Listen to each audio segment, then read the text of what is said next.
Ruin my sister's only birth experience? I'll make sure you never forget her. When I was 14 and my oldest sister, Sarah, was 22, we found out that she was pregnant with Paul, her boyfriend of 4 years. They immediately got engaged and they were really happy. For a time. Sarah had a horrible pregnancy, about 16 to 18 weeks, and the wonder of creating a human life evaporated within her. She developed hyperemesis, which if you don't know is really bad morning sickness. She was constantly in pain, she developed gestational diabetes, and just all around hated the experience. Around this time Paul, the then fiancé, started getting sick of the complaining. I believe the argument was, your body is built to do this, it can't be that bad. Sarah was due around Valentine's Day and Paul's parents, Mr. and Mrs. Doe, were very excited, both about the grandkid and the fact that he could be born on a holiday. She was very against that and really hoped that her son wouldn't be born on a holiday, even one as small as Valentine's Day. Her birthday sometimes falls on Easter and she hates it, because it might make him feel that his day isn't very much about him. Well, Mrs. Doe says something like, well, if you name him Valentine or Valentino then that'll make the day even more special to him. Again, my sister hated the idea. She thought it was tacky, he'd be bullied for it, and just really didn't like the name Valentino. Paul loved it, but agreed to go with a more average name like Daniel or Jared. Fast forward to February and she was ready to get this over with. Sarah had officially been put on bed rest because while standing or walking her blood pressure took unexpected spikes and dips. I look back now and goodness do I feel bad for her. She was doing her best to avoid giving birth on Valentine's Day because, again, she didn't want him born on a holiday. Unfortunately, births happen when they happen and that baby was going to come on Valentine's Day whether she wanted him to or not. I remember waiting out in the waiting room with my dad, brothers, and Paul, who couldn't stand to be in the delivery room because it was gross. I was so mad that he could have gone in but wouldn't because he thought my sister was gross while giving birth, whereas I had to stay outside because I was too young to go in with my mom and other sister.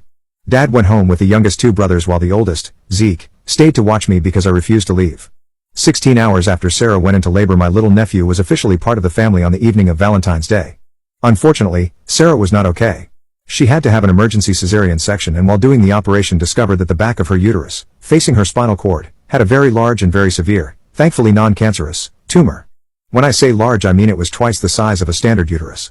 The doctors were shocked and didn't understand why nobody had noticed it on an ultrasound. It accounted for her severe back pain and blood pressure issues. The doctors immediately went in for more surgery to remove the tumor, but sadly ended up having to perform a full hysterectomy. This meant that my nephew would be Sarah's only child. Now while Sarah was in for surgery, Paul was taking care of everything baby related to make sure his son was okay. In my 14-year-old self's memory I remember him being suitably distraught, but I didn't really pay him much mind and spent my time in the waiting room with my mother and other sister. Zeke, however, wanted to be a good future brother-in-law and make sure that Paul was okay. He found Paul filling out the baby paperwork on his own looking, in my brother's words, like he had not a single worry in his mind. Zeke asked why Paul didn't wait for Sarah to fill out the paperwork as she should have been out of surgery within the hour, and Paul said that he just wanted her to get her rest and heal. That checked out with Zeke, as he was 16 and didn't know any better at the time. Now I know what you're probably thinking. No, he wouldn't. He knows how much she hates that name. And still, she'd need to sign the paperwork too. My fellow peoples of Reddit, I regret to inform you that Paul forged Sarah's signature on the paperwork and waited until she was out of surgery to hand said paperwork over. My sweet nephew, who was born on Valentine's Day, was named Valentino on his first official birth certificate. I still to this day don't know why Paul and his family were so insistent about the name. He had even picked out a different one with my sister. And before you ask, no, he was never brought up on forgery charges because his parents were witnesses to her signing the papers, even though they only got there at the last minute. So Sarah dumped him and got her son's name changed a month later. She was willing to do split custody with him because that's her son's father and she wants the kid to know him, but Paul vanished and she never heard anything back, which seemed weirdly out of character to us. Until a mutual friend on Facebook was tagged in his wedding pictures 6 months later. Paul had apparently started cheating on her not long after she got pregnant. Sarah was livid but there wasn't much she could do so she filed for child support and continued to live her best life. Until 6 years later. Update.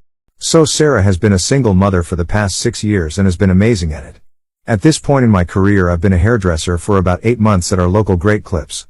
I'm working one day and who is seated before me but Jane, Paul's wife, herself. I take her back for a trim and she clearly has no idea who I am. That adds up because a mutual friend that still keeps in contact with Paul said that Jane doesn't know a thing. She has no idea about Sarah, that she was the other woman, or that Paul actually has a kid that he's been, infrequently, paying child support for. She's in the dark on it all. I told myself not to be an ass and treat her like a normal customer, which I did. Now at this point, Jane was heavily pregnant, so a lot of our conversation was about that. She loved being pregnant but it was hard, her husband was so unsympathetic, big shocker, and she was due in 10 weeks and they still hadn't picked out a name for their baby girl. Ladies and gentle people, this was my chance. I asked what kind of name she was looking for and she said I want something unique and unusual, but not ridiculous like Brantley A, you know the ones I'm talking about, and Paul had suggested so many already and she didn't like any of them. So I, conniving little weasel I am, said what about Sarah? My sister's name isn't actually Sarah, she was named after an older family member that passed not long after she was born, but there was no female equivalent for his name so our parents created one. It's a beautiful name and just what Jane was looking for. She loved it, she stuck by it, and I found out by stalking her Facebook months later that she had put her foot down about it and that was their daughter's name. Now Paul has a daughter with his ex's name to remind him every day about her, and to also remind him to pay his child support. Little nephew is 10 years old now with a new name and no contact with his biological father, though we still sometimes call him Val as a family nickname. He likes it but doesn't want to bring it to school so it's staying a family nickname. Sarah pretends to hate when we call him that, in a joking way. As long as he likes it she doesn't have a problem with it. And she's seeing a new guy who's really great and like a father to Val.